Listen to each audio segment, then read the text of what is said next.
1절에서 17절까지입니다. 구약성경 784페이지, 욥기 23장 1절에서 17절, 구약성경 784페이지. 우리 합독은 23장 1절에서 5절, 9절에서 12절 그렇게 합독합니다. 1절에서 5절, 1절입니다. 욥이 대답하여 이르되 오늘도 내게 반항하는 마음과 근심이 있나니 내가 받는 재앙이 탄식보다 무거움이라. 내가 어찌하면 하나님을 발견하고 그의 처소에 나아가랴.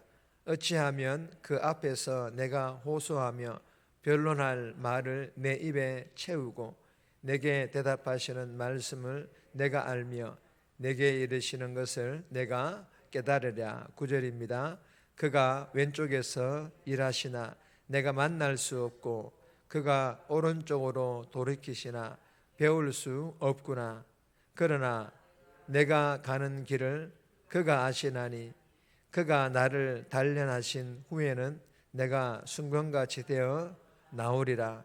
내 발이 그의 걸음을 바로 따랐으며 내가 그의 길을 지켜 치우치지 아니하였고 내가 그의 입술의 명령을 어기지 아니하고 정한 음식보다 그의 입의 말씀을 귀히 여겼도다.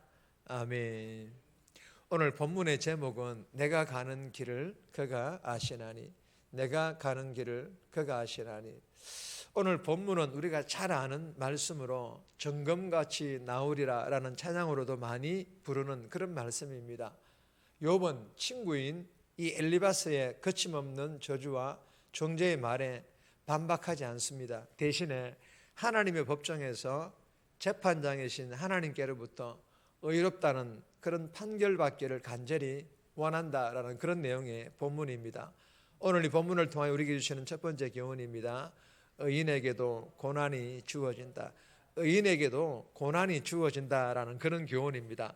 1절에서 7절까지 그리고 11절에서 12절까지 말씀인데 12절 말씀 보시면 내가 그의 입술의 명령을 어기지 아니하고 정한 음식보다 그의 입의 말씀을 귀히 여겼도다. 여러분 본문을 보면 3절에 내가 어찌하면 그의 초소에 나아가랴. 5절에 보면 어찌하면 내게 대답하시는 말씀을 내가 알 수 있으라. 욥의 고백입니다. 여러분 이 욥의 고백을 통해 무엇을 알 수 있습니까?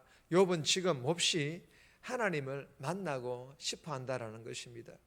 그리고 12절에 보시면 명령을 어기지 아니하고 말씀을 귀히 여겼다는 이 욥의 말은 지금 몹시 하나님 앞에서 하나님을 향한 자신의 의로움을 주장하고 싶어 한다라는 것입니다. 여러분 욥은요 지금 자신의 죄가 아예 없다라는 것을 말하는 게 아닙니다. 이토록 처참한 고난을 받을 정도로 자신이 잘못을 저지르지 않았음을 변론하고 싶은 것입니다. 그런데 욥의 세 친구의 이 친구들은 욥을 아예 악인으로 단정을 짓고 그리고 하나님께서도 욥의 의로움에 대하여 무관심하신 분으로 믿고 있다라는 것입니다. 그러나 욥은 친구들은 그렇다 손 치더라도 내가 믿는 하나님만은 자신의 의로움을 알아주시고 자신을 향한 고난의 형벌이 잘못 내려졌음을 인정하실 거라고 확신하고 있었습니다. 여러분 욥의 이러한 확신, 즉 자신의 의로움에 대한 욥의 확신은 교만이 아닐 수 있습니다. 이러한 욥의 확신은 평소에 욥이 하나님과 친밀한 교제를 나누고 있다라는 그런 증거이며 하나님 뜻대로 살려고 애선 사람만이 가질 수 있는 그런 확신이기 때문에 교만이 아닐 수 있다라는 것입니다. 그러나 여러분 철저하게 욥의 입장이 아니라 하나님의 입장에서 성경의 가르침을 보면 의인에게 고난이 주어지는 것으로 인하여 이 고난을 부당한 것으로 여긴다거나 하나님의 징계가 잘못된 것으로 단정 짓는 것은 교만이라고 말하고 있습니다. 사랑하는 여러분, 주시는 교훈이 무엇입니까? 하나님께서 욥의 바람대로 만나는 주실 것입니다. 그러나 욥의 바람대로 즉 욥이 원하는 때에 고난이 사라지지는 않을 것이라는 그런 말씀입니다. 이 고난은 하나님께서 계획하신 고난이기에 하나님께서 원하시는 때에 하나님께서 원하시는 방법으로 멈추게 될 것입니다. 그리고 고난과 같은 어려운 일들이 의인에게는 하나님을 잘 믿는 자들에게 임하지 않을 것이라는 그런 생각도 버려야 된다는 것입니다. 주신 교훈을 우리가 마음판에 잘 새겨서 오늘도 삶에서 이 새벽에 만난 주님과 함께 동행하기를 바라며 어떤 어려운 일들이 다가오더라도 어떤 어려운 상황 가운데 있더라도 원망보다 감사하며 잘 견딤으로 하나님께서 원하시는 때에 하나님께서 원하시는 방법으로 어려운 일들이 변하여 기쁨되게 하시는 그 은혜를 저와 여러분들이 경험할 수 있기를 주님의 이름으로 축복합니다. 두 번째 주시는 교훈입니다. 순금 같은 믿음으로 성숙하라. 순금 같은 믿음으로 성숙할 것을 우리에게 교훈합니다. 8절에서 10절까지인데 10절 말씀 보시면 그러나 내가 가는 길을 그가 아시나니 그가 나를 단련하신 후에는 내가 순금같이 되어 나오리라. 여러분, 이 본문은 서두에 말했듯이 우리가 너무도 잘 알고 있는 그런 좋아하는 말씀이지 않습니까? 욥은 앞선 본문에서 하나님을 뵙기를 간절히 바라였지만 이내 하나님을 찾는 것이 불가능한 일임을 깨닫게 됩니다. 여러분, 욥의 이 말의 뜻은 하나님께서 항상 자기 곁에서 함께 하심을 믿지만 동시에 전후 좌우 그 어디에서도 하나님을 직접 대면할 수 없음을 경험했기 때문에 하나님을 찾는 것이 불가능하다고 말하고 있는 것입니다. 그럼에도 불구하고 욥은 포기하지 않습니다. 그리고 욥은 내가 하나님을 찾을 수 없다면 하나님께서 나를 찾으실 것이라는 이런 확신을 가지고 있었습니다. 그리고 욥은 이렇게 고백합니다. 하나님께서 가시는 길을 내가 알 수는 없지만 그러나 하나님께서 내가 가야 될 길을 아신다라고 그렇게 고백을 하고 있는 것입니다. 여러분, 이 욥의 고백은 하나님만 붙들겠다라는 그런 고백입니다. 그리고 하나님과 함께 내가 가야 될 그 길을 함께 걸어가겠다라는 그런 뜻입니다.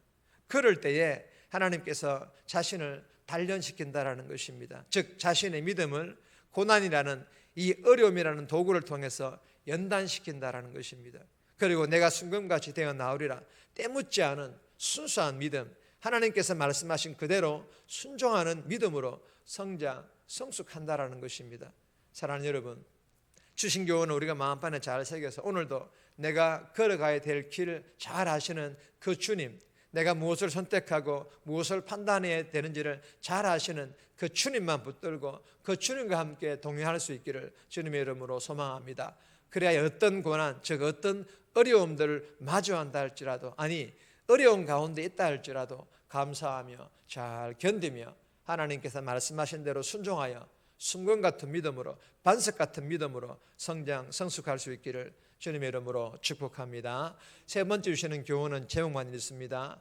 고난을 통해 하나님의 뜻을 이루심. 우리의 고난을 통해서 하나님의 영광을 드러내고 하나님의 뜻을 이루어 가신다라는 그런 교훈입니다. 13절에서 16절까지인데 개인적으로 꼭 묵상하시기 바랍니다. 정리합니다. 하나님을 잘 믿음에도 고난이 주어진다라는 것을 알고 오늘도 삶에서 어떤 어려운 일들을 마주한다 할지라도 감사하며 잘 견디어 기쁨으로 변화시키시는 그 은혜를 경험하게 해달라고, 내가 걸어가야 될 길을 잘 아시고 무엇을 선택해야 되는지를 잘 아시는 하나님과 동행하며 고난 앞에서도 말씀대로 순종함으로 순금 같은 믿음으로 성숙하게 해달라고 이 새벽에 기도하며 오늘 하루도 살아갈 수 있기를 주님의 이름으로 부탁드립니다.